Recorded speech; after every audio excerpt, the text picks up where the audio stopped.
BTS कौन है? These three words were enough to break the internet. 2022 में Alka Yagnik YouTube पर स्ट्रीम की जाने वाली सबसे बड़ी ग्लोबल आर्टिस्ट थी। उन्होंने के-पॉप ग्रुप बीटीएस को भी बड़े मार्जिन से पीछे छोड़ा था। यही न्यूज अलका की बेटी साइशा ने उन्हें दी और इस पर अलका का रिएक्शन था कि आखिर बीटीएस है कौन। अलका ने जिस इंटरव्यू में ये इंसिडेंट बताया वो बहुत वायरल हुआ। जेनजी जेन अल्फा को भी समझ आ गया कि असली क्वीन कौन है। अलका याग्निक ने एक और इंटरव्यू दिया था जिसके चर्चे आज तक रेडिट के कोनों में होते हैं। होस्ट अनु रंजन ने उन्हें बताया कि Osama bin Laden was Alka's biggest fan. जब सीआईए ने अबोटाबाद में ओसामा के ठिकाने पर रेड डाली, वहां से कंप्यूटर सीज किए तो उन्हें बहुत सारे अलका याग्निक के गाने मिले। अलका का रिस्पॉन्स था कि ओसामा चाहे जैसा भी आदमी हो पर उसके अंदर भी एक छोटा सा कलाकार रहा होगा।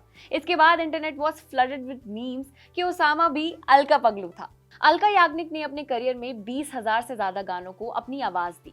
लेजेंड्स के साथ कोलैब करने से लेकर नए आर्टिस्ट को टफ कंपटीशन दिया। उनके फैंस कई सालों तक कैंपेन्स करते रहे कि उन्हें अब तक पद्म भूषण से सम्मानित क्यों नहीं किया गया। However, that changed in 2026। Indian government ने अनाउंस किया कि अलका याग्निक को पद्म भूषण से सम्मानित किया जाएगा।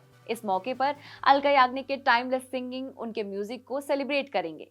ये सब तो बहाना है। It's always a good day to be Alka पगलू। Alka की सबसे इनिशियल म्यूजिक ट्रेनिंग अपने घर से ही शुरू हुई। उनकी माँ शोभा याग्निक क्लासिकल ट्रेन्ड सिंगर थी। उस वजह से घर पर हमेशा म्यूजिक वाला माहौल बना रहता था। लोग घर पर आते, रियाज करते। जब अलका 2 साल की थी तभी से उनकी माँ ने उन्हें ट्रेन करना शुरू कर दिया। अलका याद करती हैं कि बचपन में वो खुद भी रेडियो से चिपकी रहती थी, फ्रीक्वेंसी सेट करके बॉलीवुड गाने सुनती। बट माँ को इससे इशू था। उनका मानना था कि बॉलीवुड गाने सुनोगी तो खुद को ट्रेन कैसे करोगी। वो अलका को डांटती कि ये सब मत सुनो, क्लासिकल म्यूजिक पर ध्यान दो। उन्होंने खुद ये जिम्मेदारी ली कि वो अलका को क्लासिकल संगीत की तरफ लेकर जाएंगी। अलका को संगीत सिखाना शुरू किया। अलका की ट्रेनिंग रंग ला रही थी, वरना ऐसा पॉसिबल थोड़ी था कि महज 5 साल की उम्र में वो ऑल इंडिया रेडियो के प्रोग्राम में गा रही थी। अलका का जन्म कोलकाता में हुआ था। सिंस उन्होंने यंग एज से ही गाना शुरू कर दिया था, इसीलिए घर वाले उन्हें कोलकाता से मुंबई लाते रहते थे। मुंबई में शो किया, फिर कोलकाता आकर अपनी रोजमर्रा की लाइफ कंटिन्यूड रखी। All of this changed with her Bollywood debut. 1980 में राजश्री प्रोडक्शंस की एक फिल्म आई थी, पायल की झनकार। ये कोई पॉपुलर फिल्म नहीं थी, बहुत सारे लोगों को याद भी नहीं रही होगी। ये हिस्ट्री का पार्ट सिर्फ इसलिए बनी क्योंकि अलका याग्निक की पहली फिल्म थी। अलका ने इस फिल्म के लिए कोई गाना नहीं गाया था, उन्होंने बस 4 लाइंस रिकॉर्ड किए थे। अगर उनके फुल फ्लेश फिल्म डेब्यू को काउंट करें तो वो इसके 2 साल बाद हुआ। अलका कोलकाता में थी, तब एक दिन उनके पेरेंट्स को राजेश रोशन का कॉल आया। वो बसु चैटर्जी की फिल्म हमारी बहू अलका के लिए म्यूजिक बना रहे थे। उन्होंने किसी शो के दौरान अलका का गाना सुना था, तभी नोट कर लिया था कि मेरी किसी फिल्म में ये लड़की जरूर गाएगी। हमारी बहू अलका वो फिल्म होने वाली थी। हम तुम रहेंगे अकेले वहां, सपनों से सुंदर वो होगा जहां। अर्ली 90s का time Bollywood main stream music के सबसे मेमोरेबल और ट्रांसफॉर्मेटिव ईयर्स। नदीम श्रवण से लेकर उदित नारायण और कुमार सानू जैसे आर्टिस्ट अपने पीक पर थे। बस ऐसा उनकी कंटेम्प्रेरी अनु मलिक के लिए नहीं कहा जा सकता। अनु रिकॉल करते हैं वो अपने करियर के लोएस्ट फेज में थे। नामी आर्टिस्ट उनके साथ काम करने में हेजिटेट कर रहे थे। Nobody wanted to give him a chance. फिर उन्हें महेश भट्ट की फिल्म सर ऑफर होती है। भट्ट ब्रदर्स का कहना था कि इस फिल्म के लिए म्यूजिक बनाओ। फिल्म के एक गाने के लिए अनु मलिक अलका को लेना चाहते थे। तब तक अलका स्टार बन चुकी थी, इसलिए उन्हें लग रहा था कि अलका उनके साथ काम नहीं करेंगी। But he was wrong.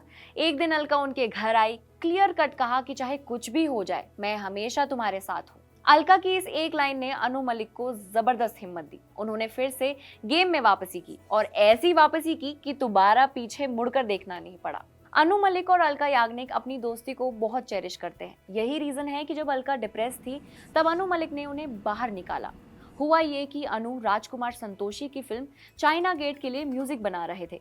Film में एक डांस नंबर था, छम्मा छम्मा। अनु चाहते थे कि अलका ये गाना गाए, बट अलका इसके लिए रेडी नहीं थी। उन्होंने खुद को इंडस्ट्री से कट ऑफ कर रखा था। वो बताती हैं कि उस पॉइंट पर उनका म्यूजिक में वापसी करने का कोई मूड नहीं था। उन्हें इस काम में कोई मजा नहीं आ रहा था। अनु उनके घर पहुंचे, उन्हें कन्विंस किया कि ये गाना तुम्हें ही गाना चाहिए। किसी तरह अलका मान भी गई और फिर आगे जो हुआ वो तो हिस्ट्री बनी ही। छम्मा छम्मा इतना पॉपुलर हुआ कि हॉलीवुड फिल्म मेकर बाज लुhrmann ने अपनी फिल्म मोलिन रोग में भी इस गाने को यूज किया था। 90s में एक लड़के ने अलका याग्निक और कुमार सानू को कॉल किया। वो अपनी फिल्म के लिए उनकी आवाज चाहता था। दोनों ने एक टोन में उस लड़के को मना कर दिया। उनका कहना था कि ये AR रहमान कौन है, पहले तो कभी इसका नाम नहीं सुना। फिर जब रोजा रिलीज हुई तो अलका ने उस लड़के का नाम भी सुन लिया और उसका दमदार काम भी देख लिया। रिग्रेट हुआ कि रहमान को मना नहीं करना चाहिए था। कहानी कुछ साल आगे बढ़ी, फिर से रहमान के साथ काम करने का मौका आया। फिल्म थी ताल। एक्चुअली जब उन्हें ताल ऑफर की गई तब मुंबई में उनकी कई पेंडिंग कमिटमेंट्स थी। On the other side Rahman चाहते थे कि अलका चेन्नई आकर ताल के लिए रिकॉर्ड करे।